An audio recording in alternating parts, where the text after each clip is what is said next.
Vamos lá, eu quero falar rapidamente sobre ser um cidadão do reino de Deus.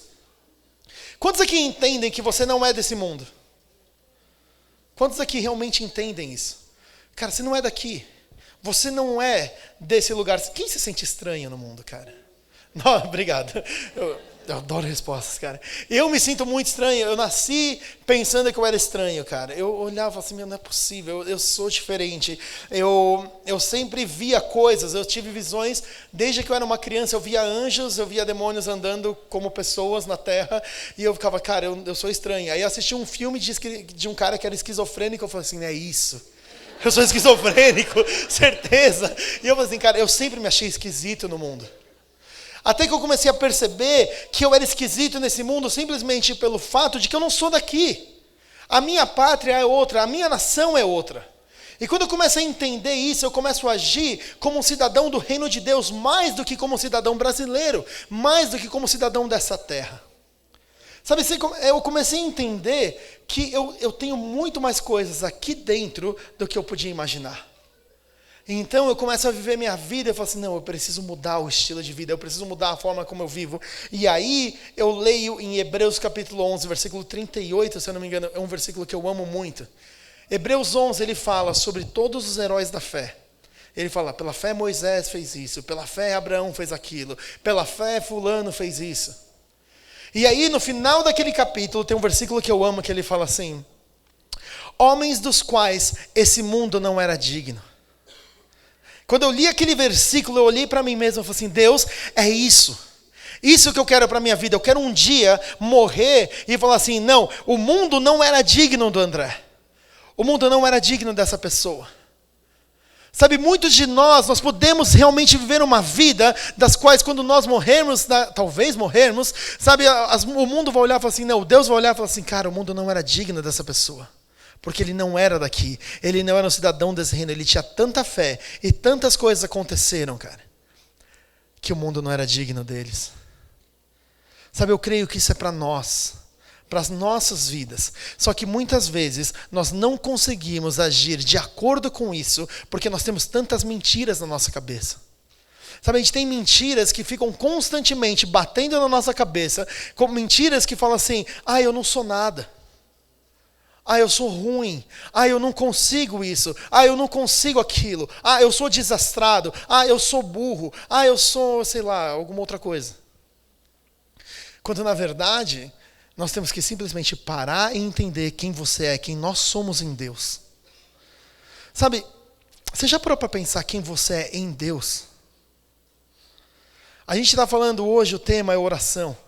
E eu creio muito forte que não existe forma nas nossas vidas de entender quem nós somos a não ser em períodos de oração. Porque a oração, o tempo de oração, ela traz intimidade com Deus. Essa intimidade começa a mostrar quem você é e quem eu sou nele. Sabe, e aí a nossa vida começa a mudar. Deixa eu fazer uma pergunta para vocês. Quem conhece um casal de 50 anos de casado? Bodas de ouro. Uau, bastante gente, cara. Oi? Os pastores, por isso que todo mundo conhece. Se você não levantou a mão, bom, enfim, você devia conhecer melhor sua igreja. Então, beleza. Então vamos usar seus pastores como exemplo, ok? Quem de vocês aqui acha bonitinho? Vamos começar por aí. Né? Porque todo mundo olha um casal de 50 anos de casado e fala assim, que fofo, cara, né? Agora tem a outra frase normalmente é assim, caramba, cara, eles são tão parecidinhos, nasceram um pro outro. Quem pensa isso? Porque eles são parecidos, eles nasceram um pro outro, certo? Vamos lá, galera, eu gosto de respostas, tá? Se for não, pode responder não também, não tem problema. Você acha que eles nasceram um pro outro? Não? Ok, vocês acham que eles se parecem? Ok, vamos partir por daqui. Olha só que engraçado, eu sempre pensei nisso, e aí eu me liguei, sabe o quê? Eu me liguei numa coisa engraçada. Eles, talvez, há 50 anos atrás, eles não eram tão parecidos quanto eles são hoje. Eles, há 50 anos atrás, talvez, eles fossem tão diferentes como nós somos do nossa namorada ou do nosso noiva, tipo, esposa atual. Somos diferentes, por quê? Porque existe um momento de aparar esta. Existe um momento onde você está aprendendo. Existe um momento onde você está começando a ter os atritos e aí aquelas pontinhas elas começam a sumir. 50 anos de relacionamento faz com que um casal se torne parecido um com o outro. Porque eles se conhecem, eles sabem o que eles gostam, eles sabem o que eles não gostam, eles sabem o que faz bem e o que não faz bem. Quanto mais tempo você passa com a pessoa com que você é casada, mais parecida com ela você se torna. O que acontece é que quanto mais tempo na presença de Deus você passa, mais parecido com Ele você se torna. Quanto mais tempo de intimidade com Deus, mais parecido com Ele você se torna. E de repente vai chegar um dia que você é tão parecido com Jesus, que alguém vai olhar para você e vai falar assim, oh, que fofo. Cara, um dia esse dia chega para você, um dia esse dia chega para mim. Deixa eu falar, existe algo numa vida de oração que transforma a nossa vida de um jeito que uma vida de milagre não transforma. Uma vida de oração, uma vida de intimidade com Deus, ele leva a nossa vida a ter uma integridade que uma vida de oração, que uma vida de milagres não tem. Pensa comigo, de todos os personagens bíblicos, quase todos, sem contar com Jesus, todos os outros personagens bíblicos grandes que têm uma história da vida deles, todos eles têm um erro computado, menos Daniel. Daniel é o único personagem na Bíblia que não tem um erro computado. A única vez que ele foi mandado para a cova dos leões que parecia um erro, eles fizeram uma pegadinha nele. Em outras palavras, Daniel ele não tinha erros. Não é que não tinha, ele tinha, mas não foi computado. Por quê? Porque aquele homem ele tinha uma vida tão íntegra. E essa vida íntegra, ela veio de 3 vezes por dia orando durante 60 anos. Todo dia, fielmente, 3 vezes por dia, ele parava na janela dele, ele orava para Deus durante mais de 60 anos. Sabe, muitas vezes nós queremos entender quem nós somos, muitas vezes nós queremos viver uma vida, sabe, de milagres como Daniel viveu, nós queremos ter visitações angelicais como ele teve, só que nós não paramos para sacrificar aquilo que ele sacrificava, que era o tempo de oração, o tempo de intimidade com Deus. E isso não é negociável, isso não é algo que nós podemos, não, vai acontecer alguma coisa, não vai acontecer. A vida de oração ela é necessária e ela é importante para nós. Agora, quantos aqui acham que é difícil orar 1 hora? Pode ser sincero. Eu sei que vocês não querem levantar a mão porque sabem onde eu vou chegar, mas assim, né? Ok. Deixa eu contar a minha história de oração. Quando eu era pequena, na verdade, quando eu era, sei lá, bem mais novo, eu cresci na igreja e eu vi um monte de pregador chegar chegar no lugar que ele prega e falar assim, olha, eu oro 2 horas por dia. Eu oro 3 horas por dia. Eu oro não sei o quê. Eu lembro de um cara que ele falou assim, eu acordo às 4 horas da manhã, eu oro das 4 às 6, às 6 horas eu tomo um banho, tomo café da manhã e eu vou para o escritório da igreja trabalhar. E na hora que eu olhei para esse cara, eu falei assim, meu Deus, cara, esse cara é meu herói. Se eu acordar às 4 horas da manhã, eu nem penso, eu estou orando pelo almoço, provavelmente. Eu falei assim, cara, que incrível. E aí ele estava pregando sobre o jardim do Getsemane, e ele falou assim, sabe aqueles pregadores emotivos?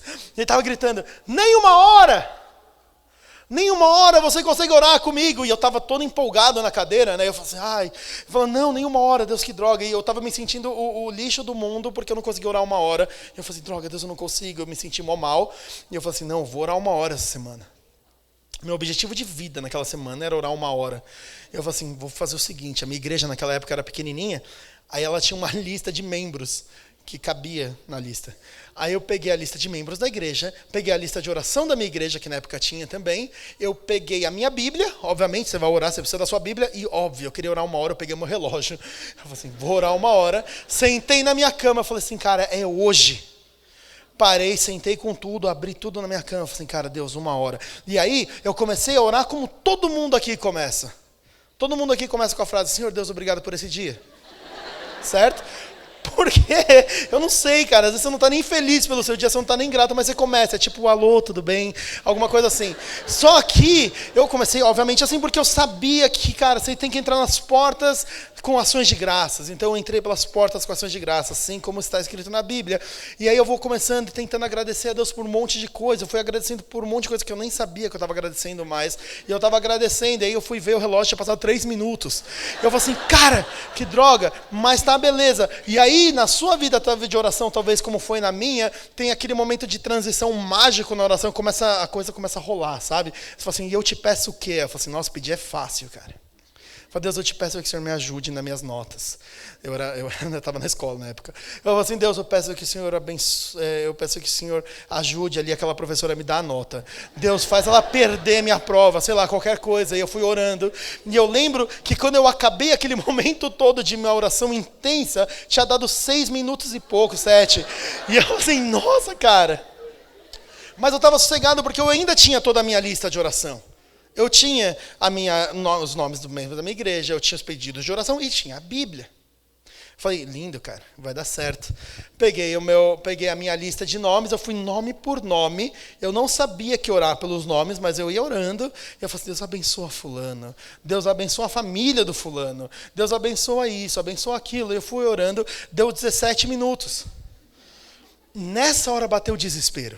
Que eu falei assim, caramba, só tenho mais 2 coisas, zoou, mas tá ótimo, vai dar certo.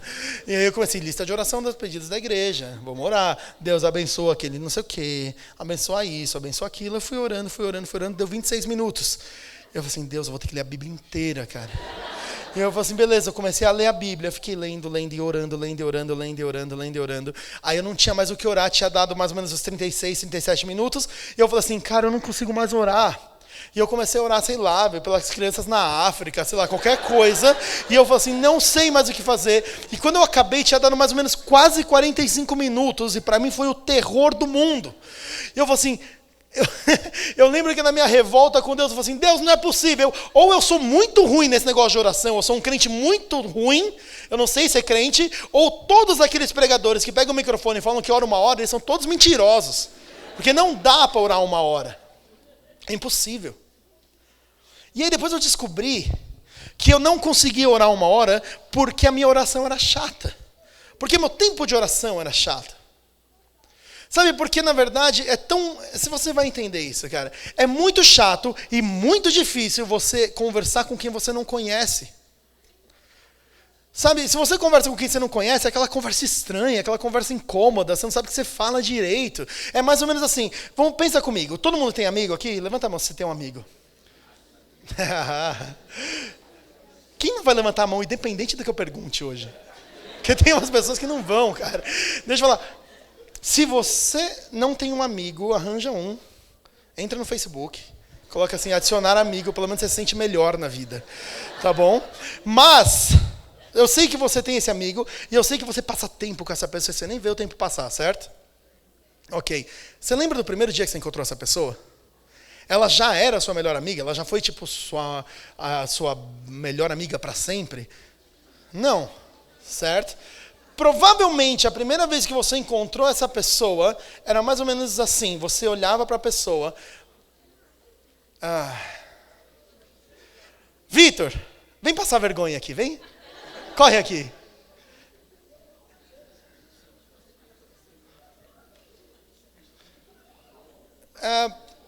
Sim ou não. Palmas pro Vitor, gente. Porque é o Vitor. Obrigado. Então, provavelmente, a primeira vez que você viu a pessoa deve ter sido mais ou menos isso. Você chega a pessoa, tudo bem, prazer, meu nome é André, seu nome? Victor. Que bom. Você vem sempre por aqui? Não, é a primeira vez que eu tô aqui. Cara, eu também. Pô, que legal. Esqueci do microfone. Fala, legal. Tá gostando? Olha, tá bem bacana essas luzes aqui. Olha, realmente o pessoal de mídia daqui tá de parabéns.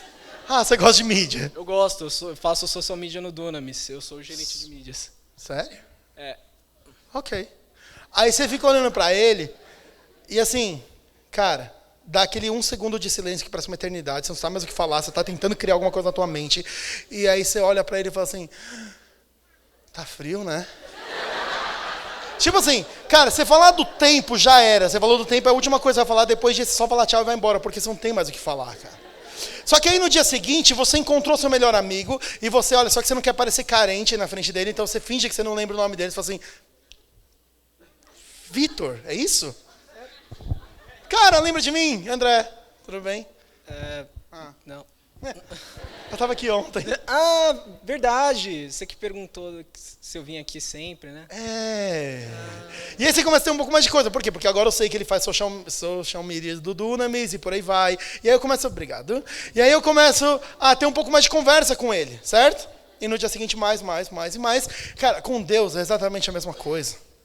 Se a gente não conhece a Deus, a gente não sabe o que falar com Ele.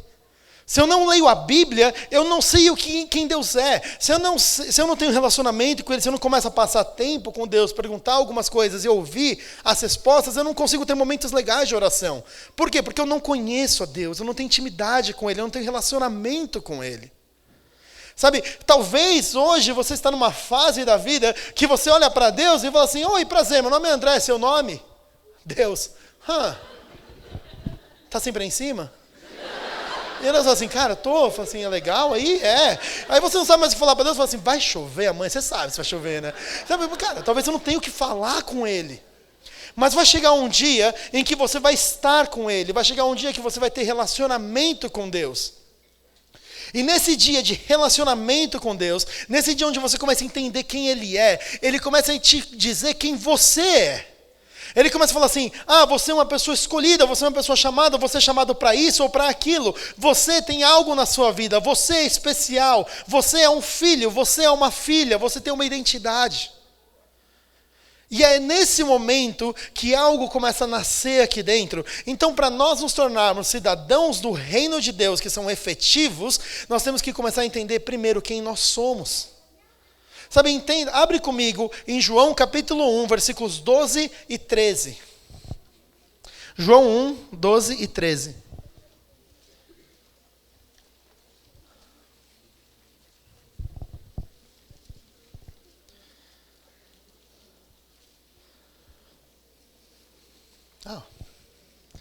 Vamos lá. Todos abriram? Se você não abriu, está escrito aqui na frente. Vamos lá. Mas todos quantos receberam, deu-lhes o poder de serem feitos filhos de Deus aos que creem no seu nome, os quais não nasceram do sangue, nem na vontade da carne, nem na vontade do homem, mas da vontade de Deus. Olha só. A todos os quantos os receberam, deu-lhes o poder de serem feitos. Ok. Se você é um filho de Deus, se você é uma filha de Deus, isso já fala muito de quem você é. Sabe, se você é um filho de Deus, você já começa a entender que você possui coisas. Você já começa a entender que você é especial, você não é qualquer pessoa. Sabe, às vezes a gente fica olhando noticiários, às vezes a gente olha... nossa, cara, quem lê Globo.com? Dá uma vergonha levantar a mão agora, né? Então, se você lê Globo.com, você fala assim, filha de fulana. Eu falo, não sei nem quem é fulana, muito menos a filha da fulana. Mas só porque ela é filha de alguém, ela é importante. Imagina você e eu sendo filho de Deus. Sabe, e nós entendermos que nós somos filhos dele, é o começo da nossa vida com ele. É o começo de nós atingirmos o que nós precisamos atingir, seja dentro da igreja, seja na sua faculdade, na sua escola ou no seu trabalho. Para você fazer diferença naquele lugar, primeiro você precisa entender que você é um filho, porque o começo do seu ministério, e não entenda ministério, quando eu falo ministério, igreja, o seu ministério fora daqui muitas vezes, começa de você entender que você é um filho. Quando Jesus é batizado nas águas, sabe, tem aquela cena épica, eu sou muito imaginativo, sabe, vocês já repararam. E aí eu começo a olhar aquele momento do batismo, Jesus sendo batizado, e o céu se abrindo, e a pomba vindo dos céus, e aí tem aquela voz de Deus que ele fala sobre Jesus. Você já parou para pensar nesse momento incrível da vida de Jesus, que esse era o começo do ministério dele? Era Deus o Pai, olhando para o Filho na terra, e falou assim, eu vou anunciar meu Filho, está aqui, ó. Só que na hora que ele vai anunciar Jesus para a terra, ele pode usar qualquer atributo, qualquer adjetivo, qualquer nome, qualquer título para Jesus. Então ele podia, pensa você, o que você escolheria? Como você apresentaria Jesus para o mundo? O Todo-Poderoso? Você apresentaria Jesus como aquele que ama, aquele que tira o pecado do mundo? Você mandaria Jesus, sei lá, como, não sei, o Deus na terra? Não sei que título você vai colocar para Jesus, um título incrível. Só que de todos os títulos incríveis que Deus poderia colocar em Jesus, ele olha para Jesus naquele momento e fala assim: esse é o meu filho amado em quem eu tenho prazer. De todos os títulos que você pode ter na sua vida, de todos os títulos de presidente de empresa, CEO, você pode ter, sei lá, meu líder, pastor, evangelista, mestre, sei lá, mas o que você pode ser no mundo? Não existe título mais importante para você do que esse é o meu filho. E nós precisamos entender que nós somos filhos. Nós temos que sair para fazer aquilo que nós fazemos, entendendo que nós saímos de um lugar de filiação. Porque quando nós entendemos que nós somos filhos, o nosso medo começa a ir embora. 1 João capítulo 4, 18 fala assim, que onde no verdadeiro amor, o verdadeiro amor lança fora todo medo. E muitas vezes nós cristãos, nós achamos que o verdadeiro amor lança fora o medo, é um milagre. Eu recebo o amor de Deus, eu nunca mais tenho medo. Não é isso. O verdadeiro amor lança fora o nosso medo a partir do momento em que nós entendemos que acertando ou errando, Deus continua me amando. Quando nós entendemos que não importa o que nós façamos, Deus ele continua tendo amor por nós. Por quê? Porque Ele é seu Pai. E Ele ama você. Então o seu medo de tentar, o seu medo de se arriscar, o seu medo de, sei lá, fazer alguma coisa nova, ele simplesmente desaparece. Por quê? Porque você entende que independente de qualquer coisa, você tem um Pai que te ama. Você tem um Pai que tem amor por você. Sabe, entenda nesse momento que Deus, Ele tem muito mais prazer na sua tentativa do que propriamente no seu acerto. Sabe, quem tem filho aqui? Levanta a mão, deixa eu ver aqui. Quem tem sobrinho aqui? Se você não, quem não tem criança nenhuma perto? Usa a imaginação, tá? Vamos lá. Pensa numa criança de 5 anos, e essa criança de 5 anos é o seu filho, ok? Então você está lá, e pais, eu sei que... Bom, enfim, você vai entender. Vamos lá. Você tem um filho de 5 anos, você está assistindo TV na sua casa. E aí, de repente, seu filho chega para você e fala assim, o que você quer tomar? Você quer beber alguma coisa? Aí você fala assim, eu queria um café. E aqui, pais, eu sei que você não pede um café para uma criança de 5 anos, mas imaginação, tá?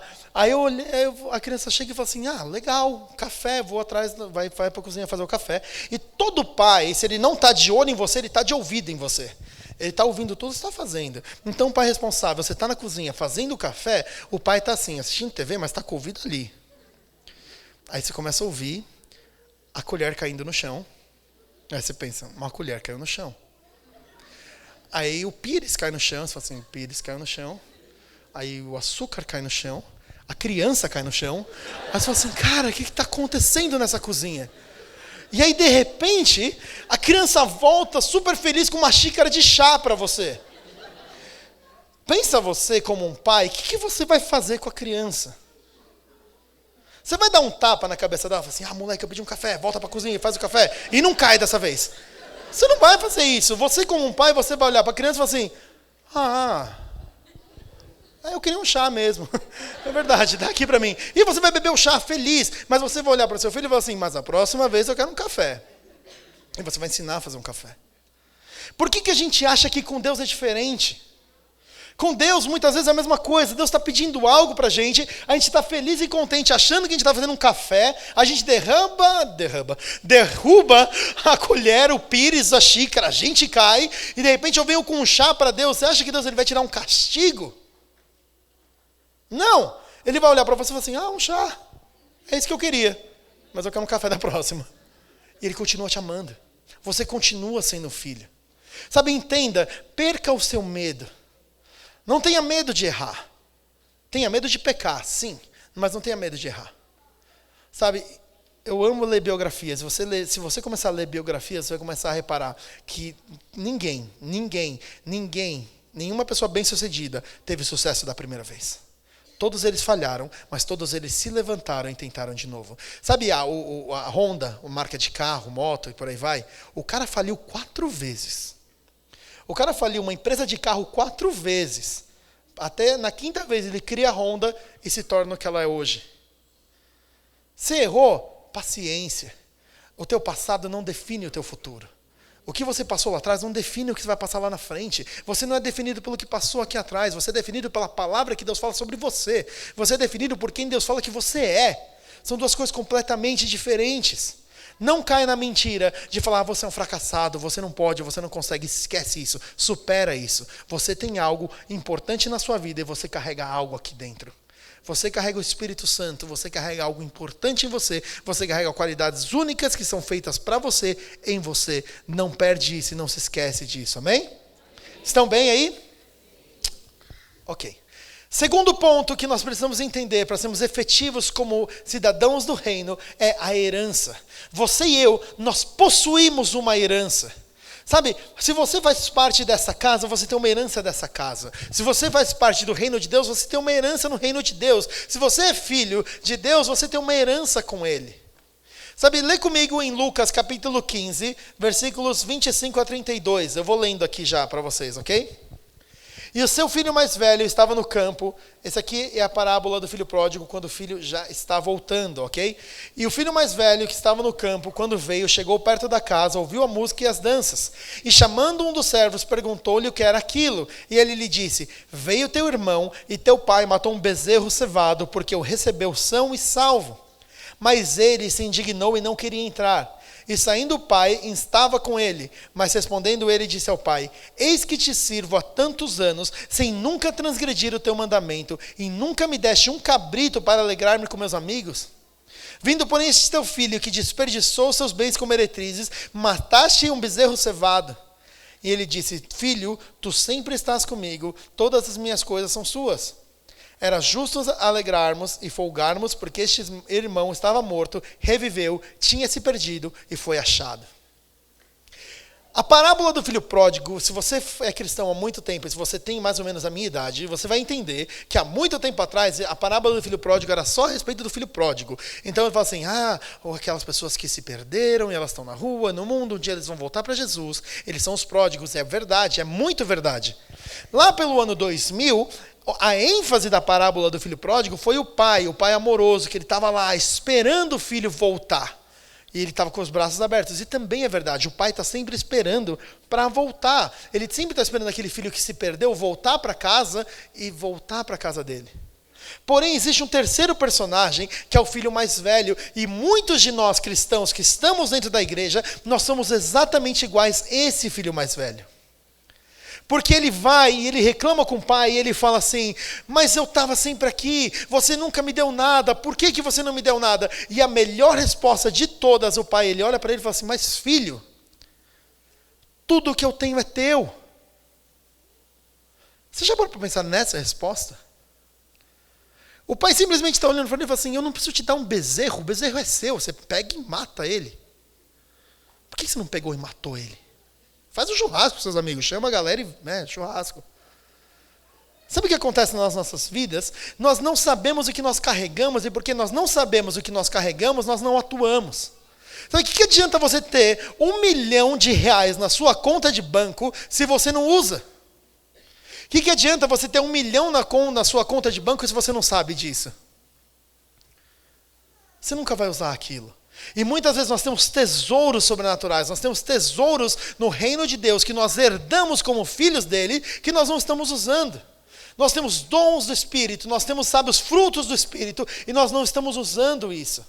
Por isso que eu comecei esse culto falando, você acredita em cura? A cura física é uma parte da herança de Deus para você.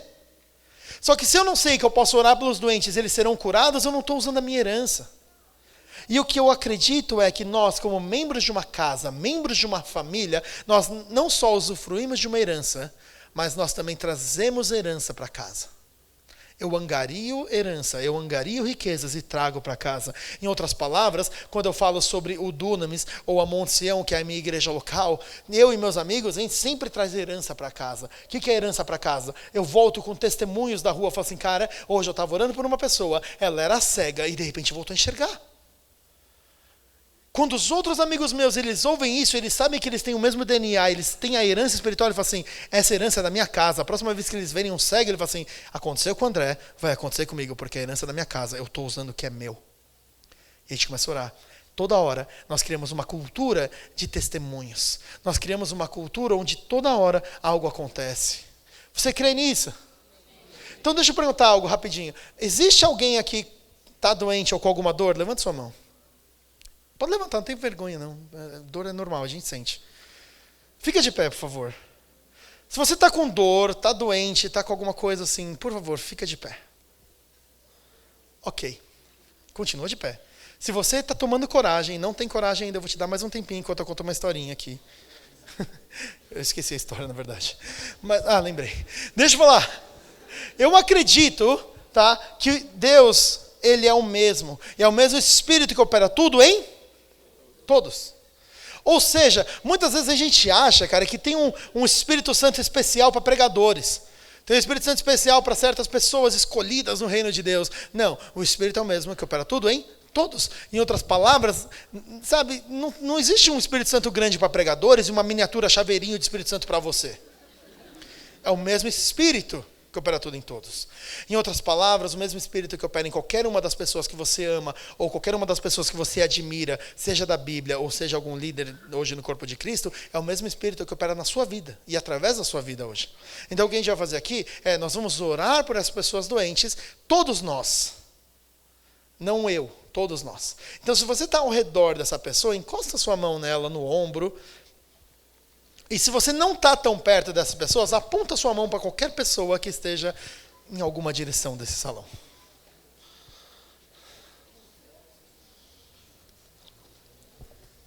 Vamos orar? Espírito Santo, eu peço, vem agora em nome de Jesus sobre cada um deles. Espírito Santo, eu peço agora que o teu reino invada e encha esse salão esta noite.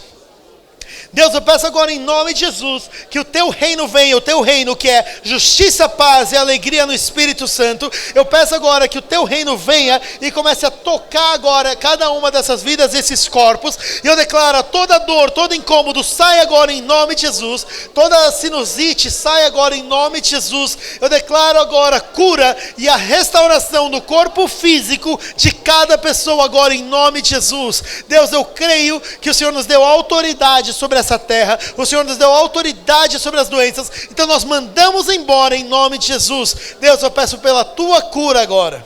Toda enxaqueca, dores de cabeça, eu declaro agora saia, eu declaro refluxo saindo agora em nome de Jesus, eu declaro que nenhum refluxo continue vindo, mesmo que seja algo recorrente, eu declaro que pare essa noite agora em nome de Jesus. Amém? Amém? Você que estava em pé, que você estava com dor, e você foi 80% ou mais curado, levante sua mão, eu quero ver algumas mãos aqui. Se você tem 80%, nossa, vou explicar melhor esse negócio. Se você está 80% a 100% melhor, tá? Levante sua mão, deixa eu ver, faz assim, bem alto assim, ó, só para a igreja ver, eu quero contar uma historinha aqui. Ó. Tá vendo aqui? Ó, olha ao redor, pessoal, dá uma olhada em algumas mãos. Glória a Deus, deixa eu explicar. Segura aqui, não senta ainda. Existe uma história na Bíblia de 10 leprosos. Jesus cura os 10. Ele pede para ele, na verdade, ele pede para eles se limpar, eles vão e um deles volta, e esse um vem agradecer a Jesus. E Jesus olha para ele e fala assim, cadê os outros 9? Por que só um veio agradecer? E o final desse versículo, dessa história, fala assim, Jesus olha para ele e fala assim, a tua fé te salvou, ou a tua fé te fez todo. Tá bom? Tem duas linhas teológicas aqui. A primeira fala que a tua fé te fez inteiro, ou a tua fé te fez todo, ele fala que aquele homem não só foi limpo da lepra, ou seja, salvo no seu corpo, mas ele foi salvo no seu espírito aquele dia. Ele teve a vida eterna. Essa é a primeira linha teológica. A segunda linha teológica diz que, como ele era leproso, ele perdeu partes do seu corpo. Quando ele fala, a tua fé te fez todo, ele quer dizer que aquelas partes que ele havia perdido voltaram a crescer. Ele não foi só limpo da lepra. as partes voltaram a crescer. Não importa qual das duas linhas teológicas você queira seguir, entenda que a gratidão a Deus e as glórias que nós damos a Deus por aquilo que Ele fez, Ele nos leva a um nível maior naquilo que Deus pode fazer.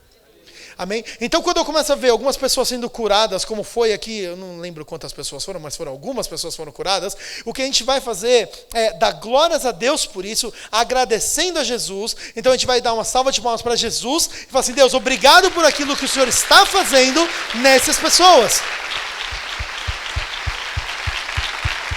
Ok, porém, também existe um outro versículo, e por isso que eu pedi para vocês continuarem em pé, eu já vou pedir para vocês sentarem, calma. Tá? Existe um outro versículo que fala assim: aquele que começou a boa obra é fiel para completar. Eu acredito que Deus, quando Ele começa algo, ele termina alguma coisa. E como eu creio que Deus ele ainda pode levar a gente para níveis maiores, eu ainda quero orar mais uma vez pelas pessoas que não foram curadas, ok? Então, se você não foi curado ainda, levanta sua mão, só para ver se existem pessoas que não foram curadas. Não tem problema. Pode ficar de pé. De novo, por favor. Você está de pé, eu sei. Vamos lá. Se você está ao redor dessas pessoas, de novo, impõe as mãos nelas. A gente vai orar. Eu estou fazendo uma aula prática de oração de cura. Depois vocês fazem isso aqui na rua e vai dar muito certo. Tá bom? Vamos lá. A primeira coisa que você faz quando você começa a orar por uma pessoa e você já orou uma vez é agradecer a Deus pelo que Ele está fazendo. Então a gente vai começar a agradecer e depois a gente vai pedir alguma coisa, ok? Vamos lá. Senhor Jesus, obrigado pelas curas que o Senhor já fez essa noite. Deus, obrigado por algumas pessoas que já foram curadas aqui. Deus, obrigado porque alguma coisa já está acontecendo essa noite nesse lugar e o Senhor já trouxe curas aqui. Deus, obrigado porque eu sei, eu declaro a Tua palavra, Deus, que fala que aquele que começou a boa obra é fiel para completar, Deus. Eu sei que o Senhor tem algo para completar essa noite nesses corpos. Então, Deus, eu declaro agora em nome de Jesus curas acontecendo. Eu declaro que toda dor saia. Eu declaro agora em nome de Jesus que todo incômodo, toda dor saia agora em nome de Jesus. Eu declaro saúde nessa casa. Deus, como o Senhor falou, essa casa vai ser uma casa de um mover de cura. Então eu declaro agora que esse mover de cura comece a acontecer essa noite em nome de Jesus. Eu abençoo essas pessoas em pé e eu declaro curas em nome de Jesus. Amém. Amém? Amém. Se você está 80% a mais ou 100% melhor, levanta sua mão. Deixa eu ver algumas mãos. Glória a Deus. Ótimo. Que bom. Ótimo. Glória a Deus. A salva de palmas para Jesus. Pode sentar de novo. Sabe o que é isso? Isso é nós entendermos que nós carregamos uma herança. É eu entender que Deus, Ele deu isso para nós, para todos nós, como uma herança nossa. Sabe, nós precisamos começar a criar nossas próprias histórias. Sabe, a gente ama contar histórias dos outros. A gente fala assim, cara, tem um cara lá na África que ele é incrível. Ele cura os doentes, ele ressuscita os mortos, ele faz isso, ele faz aquilo. Cara, eu amo as histórias dessa galera. Eu amo, de verdade. Mas eu prefiro as minhas histórias. Sabe por quê? Porque elas são minhas. E esse é o sentimento que eu quero colocar também em vocês. Ame a sua história com Deus. Ame a história que você está criando com Deus. Sabe o que é melhor? A sua história de uma cura, de uma dor de cabeça ou um morto que ressuscitou na África? A sua história, porque é sua. É minha. Eu estava lá, eu presenciei, eu vi, eu fiz parte disso. Sabe, nós temos que entender que nós fazemos parte de algo incrível de Deus. E só de nós fazermos parte, isso já é incrível, cara. E é Deus que faz toda a obra, é Deus que faz todo o trabalho. Sabe, eu tenho um sobrinho, agora ele tem 7 anos, mas quando ele tinha 3 anos, eu lembro desse dia, eu levei ele para pescar, e como todo bom japonês, ele ama pescar, e aí ele estava lá, só que ele tinha 3 anos, ele era desse tamanho assim. E, quem pesca aqui? Alguém pesca? Eu vou ensinar rapidamente vocês a pescar de jeito bem ruim, tá? Assim, você está pescando e assim, o peixe, ele não se amarra na linha e fala assim, tô aqui, tá? Quando ele começa a comer a isca, você tem que dar um tranco assim, sabe? Para aquele anzol enganchar na boca dele e não sair mais. E eu sei que parece cruel, mas eu li um negócio que fala que os peixes não sentem dor nesse processo. Não sei se é verdade, mas tem uma pesquisa que fala isso, tá? E aí, beleza. E eu estava pescando e meu sobrinho estava aqui. Eu peguei o peixe, enganchei o anzol no peixe. Quando eu peguei o peixe, eu chamei meu sobrinho. Falei, Tito, vem cá. Aí que eu fiz? Eu dei um passo para trás, segurei a vara, dei a vara para o meu sobrinho, só que eu fico aqui atrás segurando ele. A vara, desculpa. Por quê? Porque o menino tem 3 anos. Se o peixe é grande, eu vou perder a minha vara na água. Ou, eventualmente, eu vou perder meu sobrinho na água, se ele cair junto. Então, o que eu faço? Eu seguro a vara aqui atrás. Ele tem 3 anos, ele não sabe enrolar a linha, ele não sabe fazer nada, ele só quer ficar segurando. Então, o que eu faço? Ele fica segurando a vara e eu faço todo o trabalho atrás dele. Só que em um determinado momento, ele vê que eu estou fazendo trabalho sujo por ele, ele olha para mim, e ele ainda tem a pachorra de olhar para mim e fala assim, para! E eu falo, não, tudo bem. Ele solta, eu falei, então está solto. Aí eu solto, ele olha para frente, eu seguro de novo e continuo fazendo o que eu estava fazendo, porque eu sou um tio cuidadoso com meu sobrinho. Até que chega um determinado momento que eu tiro o peixe da água e ele está aqui no chão. Quando ele está aqui no chão, meu sobrinho está olhando para o peixe falando assim, o peixe. Eu falei, eu sei. E aí ele começa a chamar minha família inteira. Ele pega na mão de todo mundo e volta para mostrar o peixe dele. Ele mostra para minha mãe, meu pai, para o meu irmão. Ele mostra para pessoas que a gente nem conhece. Mostra para todo mundo. Fica lá, o peixe. Eu falo, o peixe, legal. Por que eu estou contando essa história? Quando nós oramos por cura, é mais ou menos a mesma coisa. Sabe, Deus, que na representação sou eu, Deus já pegou o peixe, Ele já enganchou o peixe, Ele só te chamou para tirar da água. Eu falei assim, vou fazer, vem fazer parte disso, vem cá, fica aqui. Aí você está lá, orando pelo doente, achando que você está fazendo o máximo. O meu sobrinho achava que ele estava tirando peixe da água. Ele achando que ele estava fazendo a força do mundo, e eu estava ali atrás. Deus está atrás de você quando você ora pelos doentes, relaxa. Ele está te segurando. Aí uma hora ou outra você vai olhar para trás e fala assim, Deus, relaxa, eu sei fazer isso. Deus fala, não, tá bom. Aí você vai virar para frente e eu vou segurar a vara de novo? Vai que, né? E aí quando você ora pela pessoa, a pessoa é curada, sabe o que você faz? Você mostra o peixe para todo mundo, você conta histórias, você fala assim, você não sabe o que aconteceu comigo hoje. O cara estava doente, eu orei por ele, foi curado. Você começa a mostrar o peixe para todo mundo. E sabe o que Deus vai fazer? Nada. Ele vai ficar feliz com você. Porque Ele quer que você faça parte disso. Deus podia fazer tudo sozinho? Podia. Deus podia curar quem Ele quisesse, assim, tipo assim, você? Pode. Ele pode usar uma pedra para curar uma pessoa? Pode. Ele pode, sei lá, pode. Ele é Deus. Só que Ele prefere te usar. Ele prefere fazer algo com você. Ele prefere ter uma parceria com a sua vida. É simples. Tudo que você precisa é simplesmente olhar para Deus e falar assim, estou aqui, eu quero fazer alguma coisa. Faz sentido? Última coisa, dos 3 pontos que eu queria passar, é que você é parte da realeza. Isso aqui é importante a gente entender. Sabe, muitas vezes nós pensamos que nós somos os mendigos do reino de Deus. Sabe, a gente fica pedindo coisas só. A gente acha que a gente não é digno. Ai, Jesus, eu não sou nada. Ai, Jesus, eu sou horrível sem o Senhor. Ai, Jesus, eu não consigo. Ai, Jesus, eu sou nada. Eu já falei isso. Sabe, e a gente começa a achar que a gente não consegue nada. Quando, na verdade, você é o quê? Você é filho e filha de Deus. Vamos fazer uma lógica simples aqui. Se Deus, Ele é o rei dos reis e você é o filho dele, você é uma princesa ou um príncipe. É legal porque a gente sempre ouve princesa mais do que o príncipe, né? Princesa, todo mundo, que eu sou uma princesa. Os homens, tipo, mano. Mas cara, é legal, você é parte da realeza. Como parte da realeza, você tem algo que você carrega que é seu. Sabe, você tem que entender que você não é um mendigo do reino ali no cantinho, sabe? Não, você é alguém importante, você é alguém que carrega a realeza. Sabe, quando o príncipe entra no lugar, quando a princesa entra no lugar, a realeza entra com ele. Esse é você. A Bíblia fala que nós somos feitos reis e sacerdotes para reinar ou dominar sobre essa terra. Ou, em outras palavras, você é feito rei ou sacerdote para reinar sobre esse lugar. E eu vou trazer uma explicação rápida sobre reis e sacerdotes.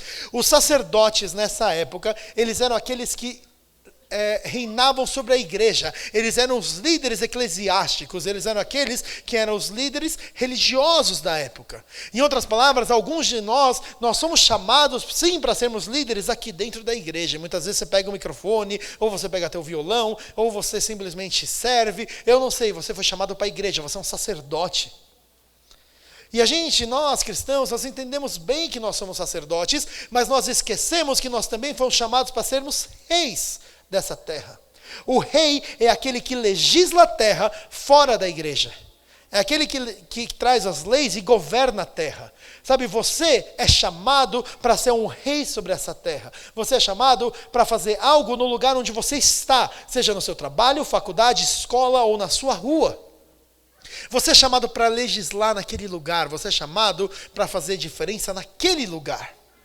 Todos nós podemos fazer diferença em qualquer lugar que nós estamos. Com certeza podemos.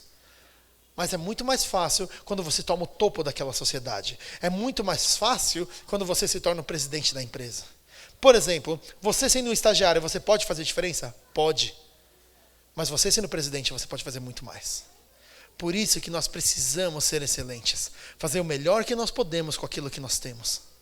Sabe, quando eu olho para os meus jovens, para os jovens da minha igreja, eu falo assim, cara, deixa eu falar um negócio para vocês. Vocês fazem o melhor do que vocês podem com aquilo que vocês têm. Quando vocês vão para o trabalho, vocês são excelentes no seu trabalho. Você faz o melhor, você é o melhor da sua empresa. Você se esforça para isso. E eu não estou pregando perfeccionismo. Existe uma diferença entre você ter perfeccionismo e ser excelente. Você ter perfeccionismo, isso vai te causar dor e sim, frustração, porque ninguém é perfeito. Mas excelência, isso aqui é fazer o melhor que você pode com o que você tem na sua mão hoje. Eu lembro que eu aprendi isso quando eu era um adolescente, eu acho que eu tinha uns 14 anos. Eu tocava bateria na minha igreja. E eu era muito ruim, cara. Eu demorei 1 ano para descobrir que eu não tenho o menor talento musical. Tipo, eu era tão ruim que no meio da música eu parava de tocar, porque eu errava o tempo. Aí os caras falaram, para. Eu falei, tá bom, eu estou atrapalhando. E aí eu descobri que como baterista eu tinha uma utilidade incrível para a igreja quando eu limpava a bateria. Porque era a única coisa que eu conseguia fazer. E aí, quem é baterista aqui? Alguém é baterista?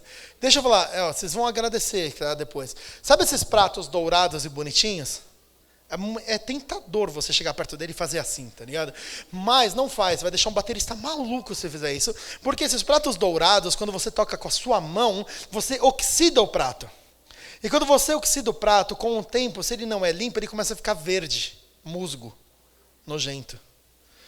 E aí naquela época os bateristas da minha igreja eles não eram muito cuidadosos com a bateria e o prato que era para ser dourado ele estava nojento, musgo.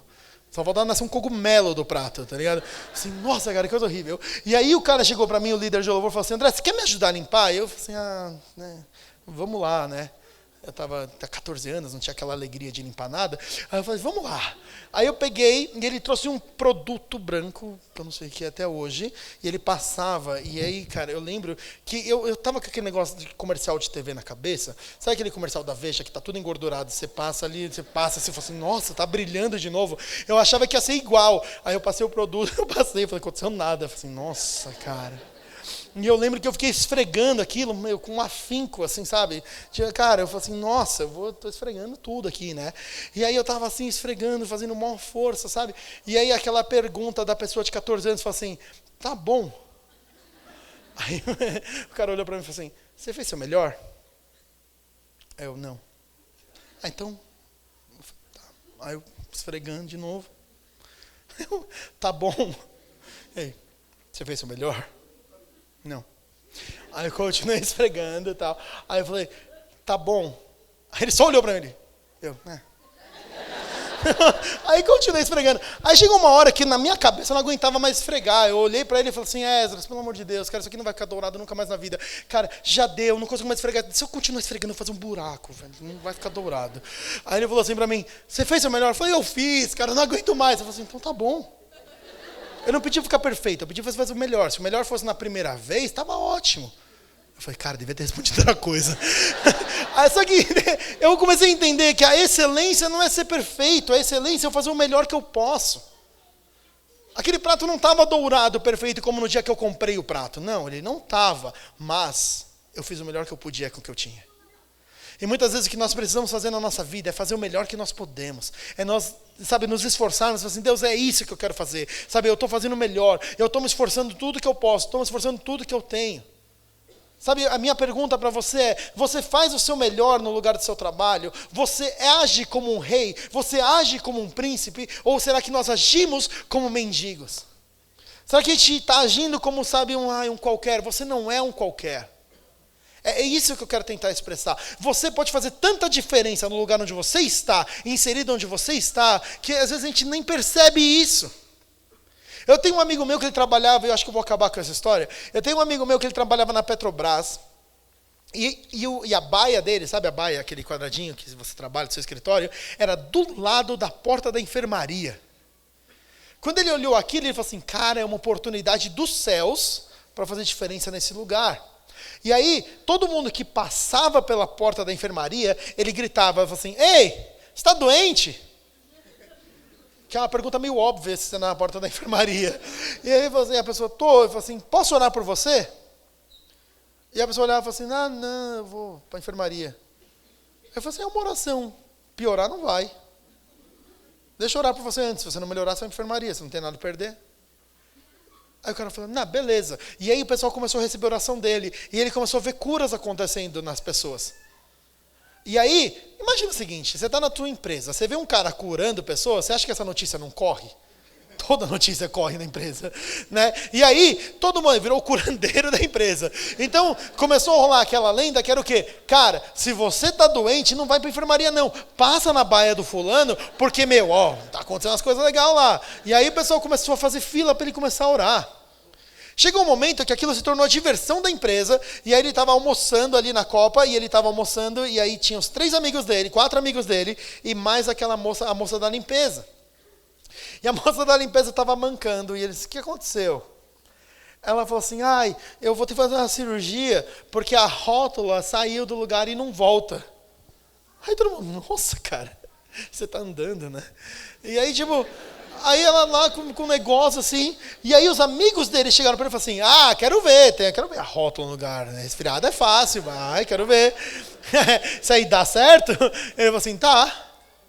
Aí eu falei assim, quero ver, não acredita. Aí na hora que ele foi começar a orar, um deles chegou para ele e falou assim, pera, deixa eu fazer uma pergunta. Você é especial ou isso acontece com todo mundo? Aí meu amigo falou assim, não, acontece com todo mundo. É porque Jesus faz isso. Aí o cara, então acontece comigo. Aí meu amigo, pode acontecer, você quer tentar? Ele, eu quero. Assim, vocês querem tentar? Aí todo mundo, quero. Eu falei assim, legal, então faz o seguinte, senta aí. A mulher sentou. Aí eu falou assim, os 4, põe a mão no joelho dela. No joelho ruim dela.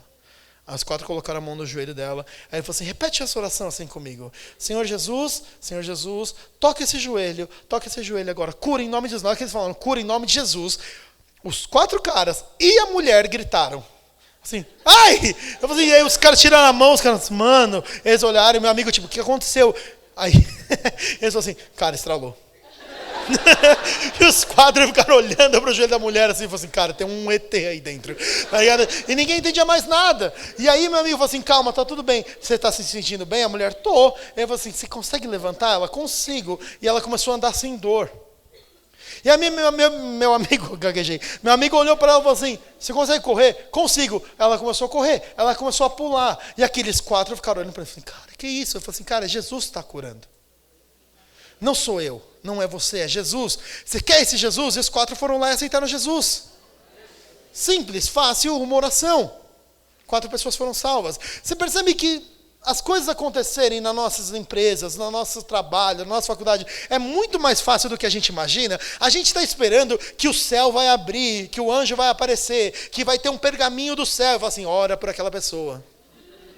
E você vai pedir o sinal de Deus ainda, né? A gente acha que a gente tem tempo de dizer, Deus, se for da sua vontade, que aquela cadeira desintegre, que cai um raio nela. Aí cai o raio, ela vira pó. Você fala assim, ai, droga. Aí fala assim, Deus, vou pedir a confirmação. Se for do Senhor, faz com que a cadeira volte ao normal. Ela volta ao normal. Você fala, ai, caramba. Será que vai acontecer? E aí você vai e ora pela pessoa. Cara, não é assim. Pode ser assim, talvez. Dificilmente vai ser assim. Mas o que nós precisamos é simplesmente sair da zona de conforto. Entenda, primeiro, você é um filho. Você é amado. André, se a pessoa não for curada, não tem problema, relaxa. Não vai piorar. Né? É mais importante ela se sentir amada do que ela se sentir curada. O amor hoje está tão em falta, sabe, que as pessoas precisam disso. Só de você amar as pessoas, isso já vai fazer uma diferença muito grande. Entenda que você carrega algo de Deus, você tem uma herança dele. Você tem algo aqui dentro que você carrega. Terceiro ponto, entenda que você é realeza. Entenda que você carrega algo. Entenda que você pode fazer diferença nesse mundo. Talvez hoje, eu sei lá, sabe, eu quero te falar, você talvez é chamado para o sacerdócio e você vai trabalhar dentro da igreja. Glória a Deus pela sua vida, cara, que bom. Talvez você é chamado para ser um rei nessa terra. Glória a Deus pela sua vida, o mundo precisa de você. A Bíblia fala que a criação aguarda pela manifestação dos filhos de Deus. Em outras palavras, essa criação, tudo aquilo que está fora daqui, aguarda pela sua manifestação, para você manifestar quem Deus é nessa terra. Mas como eu comecei falando, tudo começa lá atrás. Oração.